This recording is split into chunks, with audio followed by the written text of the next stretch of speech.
Good morning, dears. Lesson number 21, Standard 10, Subject Hindi. इसके बारे में हम पहेलिया और मुकरिया, अमीर खुसरो की यह प्रख्यात, बहुत बड़ी प्रख्यात बातों को हम आज देखने वाले हैं। उनके राइटर है अमीर खुसरो। उनका जन्म 1223 और निधन 1325 में उनका निधन हुआ था। उनके कार्यकाल में राजा महाराजाओं की बातों की या राजाओं की चर्चा हुआ करती। जो भी कवि साहित्य लिखता था वो किसी एक राजा को आधारभूत मानकर उसकी बुराई तो भूल जाता था, परंतु उसकी अच्छाई के बारे में वो कवि क्या करता था, उनका बखान करता था, राजा का मनोरंजन किया करता था। और अमीर खुसरो भी ऐसे ही एक साहित्यकार है। एक राजा के दरबार में वो कवि के रूप में काम करते थे और वो राजा को हमेशा प्रसन्न रखने के लिए कभी पहेलियां बुझाते थे। जैसे एक पहेली आपके सामने बोलता हूँ कि एक थाल मोती सा धरा, एक थाल मोती सा धरा, सबके सिर पर औंधा धरा। एक थाल मोती से भरा, सबके सिर पर औंधा धरा। बताओ सखी, परंतु उस थाल से एक न मोती गिरे। ऐसे वो क्या करते थे, अमीर खुसरो ऐसे पहेलियां बोलते थे और राजा को क्या करते थे, मंत्रमुग्ध कर देते थे, सोचने के लिए मजबूर कर देते थे। और राजा दिन भर उसी विचारों में खोया रहता था। राजा के जो अन्य मंत्री रहते थे, यहाँ वजीर लोग जो रहते थे, वो वही बात सोचते रहते थे कि अमीर खुसरो की इस बात का मतलब क्या रहता होगा। एक थाल मोती सा भरा, सबके सिर पर औंधा धरा। बताओ सखी, उस थाल से एक ना मोती गिरे, वो क्या चीज है। ऐसे अमीर खुसरो क्या करते थे, भ्रमित कर देते थे। या तो पहेलियां करते थे या तो वो क्या करते थे, मुकरिया वो हमेशा बोला करते थे। और उससे क्या होता था कि राज्य कर्मचारी जो रहते थे हमेशा व्यस्त रहते थे। हमेशा क्या करते थे, अमीर खुसरो की तारीफ किया करते थे कि यार ये इंसान जो है बड़ा चमत्कारी व्यक्ति है। तो थोड़ी सी हम अमीर खुसरो के बारे में जानकारी प्राप्त कर लेते हैं। आदिकाल के राजाश्रय परंपरा से सर्वथा मुक्त अमीर खुसरो की कविता लोक जीवन का रंगों की रंगी हुई है। उनका पूरा का पूरा साहित्य अमीर खुसरो के लोगों के विचारों से रंगा हुआ है। और उनकी सारी साहित्य शैली जो है लोगों को एक आनंद प्रदान करने वाली साहित्य शैली है। उनकी हल्की फुल्की रचनाओं में ज्ञान के साथ साथ विनोदात्मक बातों का उल्लेख होता है। हल्की फुल्की उनकी रचना जो है, आपके पास टेक्स्ट बुक होगा, पेज नंबर आप जब देखोगे 57, तो बहुत छोटी छोटी दो लाइनों में उन्होंने अपनी रचनाएं लिखी हुई है। परंतु उनकी रचनाओं में विनोदात्मक बातों को आपको देखने के लिए मिलेगा। यहाँ तक कि मनोवैज्ञानिक बातों को भी आपको समझने के लिए मिलेगा। बहुत सी ऐसी सोच वो रख देते थे, कम शब्दों में बड़ा ज्ञान भरने का वो काम करते थे। इसके लिए अमीर खुसरो को एक जादूगिरी का साहित्यकार भी माना जाता था उस जमाने में। उनकी पहेलियों में किसी वस्तु का टेढ़ा मेढ़ा लक्षण देकर उनकी जो साहित्य लिखा हुआ जो साहित्य है, जो भी पद उन्होंने लिखा है, जो भी पहेलियां लिखी है, जो भी मुकरिया उन्होंने लिखी है, वो टेढ़ी मेढ़ी अनेक शब्दों का संग्रह उन्होंने किया है। और वो टेढ़े मेढ़े लक्षण देकर उस बात को वो निकाल लेते थे। अभिप्रेत वस्तु का नाम पूछा जाता था और किसी वस्तु का नाम वो पूछते थे तो वो सीधे बोलते नहीं कि ये पेड़ के पत्ते हैं, तोड़ के याद रख दो। वो टेढ़े मेढ़े शब्दों से सामने वाले व्यक्ति से सवाल करते थे और वो क्या करते थे, उस व्यक्ति से वो जान लेने की कोशिश करने में माहिर थे। मुकरियों में आरंभ में कही गई बात का खंडन करते हुए सही बात को और संकेत किया जाता था। वो संकेत तो करते थे, पर मानव सभ्यता के ऊपर, राजा के ऊपर, रानी के ऊपर या मंत्री के ऊपर या उसमें काम करने वाले मजदूरों के ऊपर वो सदैव क्या करते थे, संकेतात्मक बातें किया करते थे। इन पहेलिया मुकरियों में विनोद का साथ साथ ज्ञान परोसा गया है। और आज हम मुकरिया और पहेलिया जैसे ही हम पढ़ने वाले हैं, इनमें इन्होंने ज्ञान की बात कहने की कोशिश की है। इनके द्वारा विद्यार्थियों के ज्ञान की कसौटी भी हो सकती है और इनके द्वारा बताई हुई बातों से हम ज्ञान की कसौटी बच्चों को कितना समझ में आता है, यह बात भी हम समझ सकते हैं। साथ साथ चिंतन और जिज्ञासा की जागृत होती है। साथ में हम बच्चों के अंदर चिंतन करने की क्षमता और जिज्ञासा करने की शक्ति भी हम क्या कर सकते हैं, जागृत अर्थात समझ सकते हैं। तो पहली हम देखते हैं, जूता पहना नहीं समोसा खाया नहीं। समझो बात को, जूता पहना नहीं इसलिए नहीं पहना कि जूते के नीचे जो तल्ला होता है, जूते के नीचे जो स्लीपर टाइप का जो एक पट्टी होती है, वो पट्टी है ही नहीं, तो जूता पहनेगा क्या? समझे मेरी बात को? जूता पहना नहीं, पहनने लायक जूता ही नहीं है, वो नीचे का हिस्सा पूरी तरह फट गया है, तो कोई जूता पहनेगा नहीं।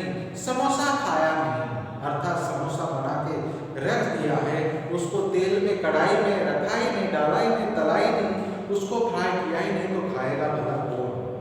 देखो दूसरी बात देखो, अनार क्यों न चखा, अनार क्यों न चखा, वजीर क्यों न रखा, अनार क्यों न चखा, वजीर क्यों न रखा। अनार नहीं चखा और वजीर मंत्री का चुनाव नहीं हुआ।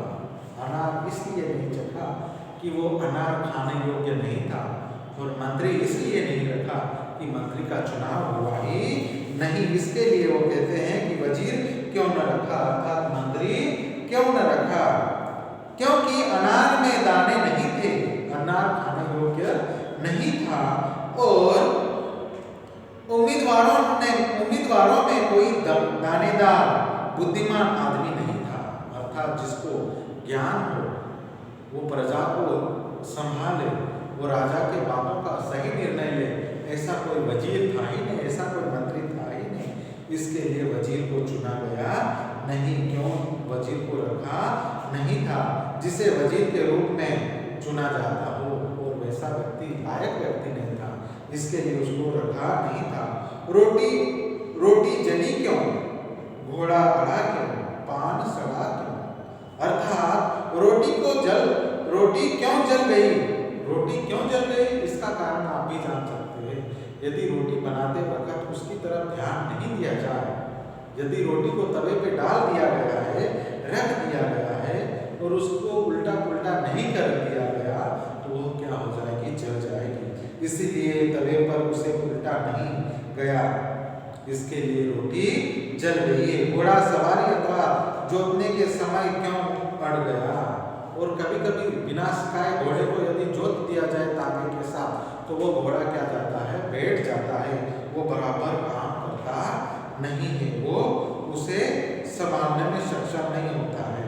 इसीलिए कि उसने उसे सिखाया या तैयार नहीं किया गया था। पान क्यों सड़ गया, पान क्यों सड़ गया, यदि कोई पत्ता पानी में पड़ा है तो वो क्या हो जाएगा, दिन प्रतिदिन सड़ता चला जाएगा। पान की पत्तियों को उलट कर उसके सड़े हिस्से को यदि काट कर निकाल नहीं गया, यदि पान खाने के शौकीन लोग सड़े हुए पान को यदि काट कर नहीं निकालेंगे, तो वो सड़ा हुआ पान का हिस्सा क्या करता है, अच्छा जो हिस्सा होता है उसको भी वो सड़ा देता है। एक दूसरा देखो, एक नारी के दो बालक, दोनों एक ही रंग के, एक नारी के दो बालक और दोनों एक ही रंग के, एक फिरे एक ठाना रहे, फिर भी दोनों संग। जैसे हमारे समाज में प्राचीन काल में दादा परदादा क्या करते थे, पत्थर की सील या पत्थर की चक्की लाते थे और उसको क्या करते थे, घुमाने का काम करते थे। इसका उदाहरण वो देने की कोशिश करते हैं। एक औरत के दो बच्चे थे, इन दोनों बच्चों का एक ही रंग जैसा, जैसे पत्थर काला हो या सफेद हो, दोनों एक ही रंग के, एक जैसा आकार है, लेकिन उनमें से एक चलता घूमता रहता है और दूसरा अपनी जगह पर स्थित रहता है। इसके बावजूद दोनों साथ साथ ही रहते हैं। फॉर एग्जाम्पल, वो पत्थर की बनी हुई चक्की जो होती है, मैंने आपको शुरू में कहा कि वो पत्थर की बनी हुई चक्की क्या करती है, ऊपर वाला पत्थर चलता है, नीचे वाला बस स्थिर रहता है, परंतु दोनों हमेशा साथ रहते हैं। दोनों का रंग एक ही है, दोनों एक ही माँ के बेटे हैं। अभी हम मुकरिया देखेंगे। जब मांगो तब जल भरी लावे, मेरे मन की तपन बुझावे। तपन प्यास, वह आदेश का पालन करने वाला है। जब भी मैं पानी मांगता हूँ तब वह पानी लेकर हाजिर हो जाता है। वह मेरी प्यास बुझा देता है। उसका तपन यानी आकार बहुत छोटा है पर उसमें पानी काफी आता है। एक सखी प्रश्न पूछने वाली सखी से कहती है कि सखी क्या यह साजन है? अर्थात जब भी किसी युवक युवती से प्रेम हो जाता है तो वो क्या करते हैं, उसकी आस लगाए बैठी रहती है, उसकी आने की बाट जोती रहती है। और जब तक वो व्यक्ति नहीं आता है तो धूप की तपन से उसका शरीर क्या हो जाता है, तप जाता है। इसके लिए ए सखी साजन ना सखी लोटा। अर्थात क्या है, एक जल भरने वाला जिस प्रकार उसका प्रियतम नहीं आता है और वह ना आने की वजह से अपनी आस को वो क्या करती है, तपाते रहती है। और जब वो आ जाता है तो उसकी मन की व्यथा बदल जाती है।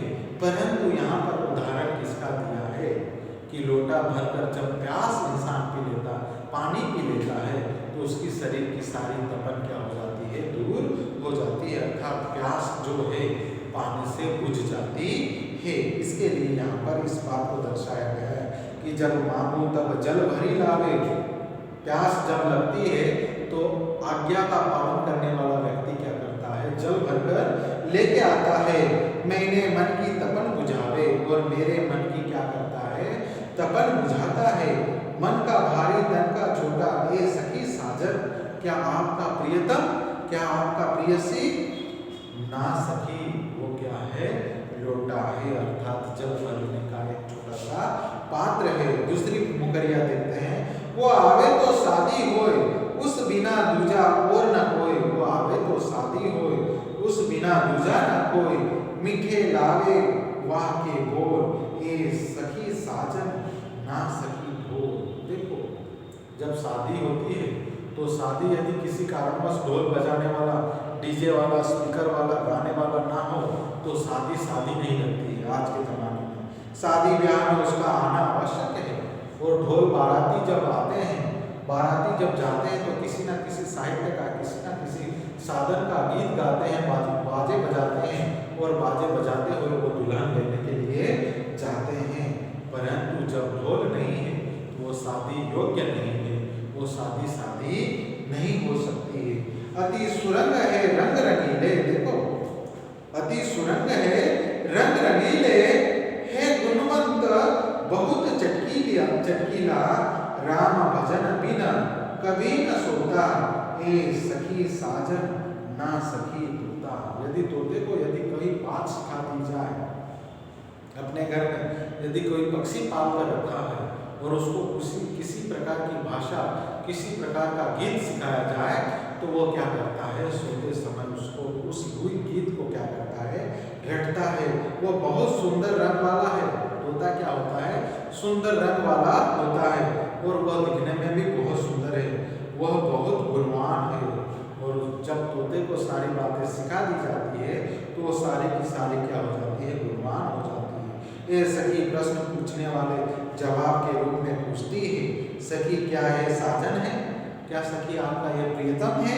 नाना सखी जवाब में वो कहती है, नहीं यह साजन नहीं, वह तो क्या है, तोता है, वह तो मिठू है। यहाँ पर ये लेसन भी हमारा समाप्त होता है। आने वाले समय में इसके व्याकरण के साथ सारी की सारी जानकारी मैं आपको देने की कोशिश करूँगा। धन्यवाद।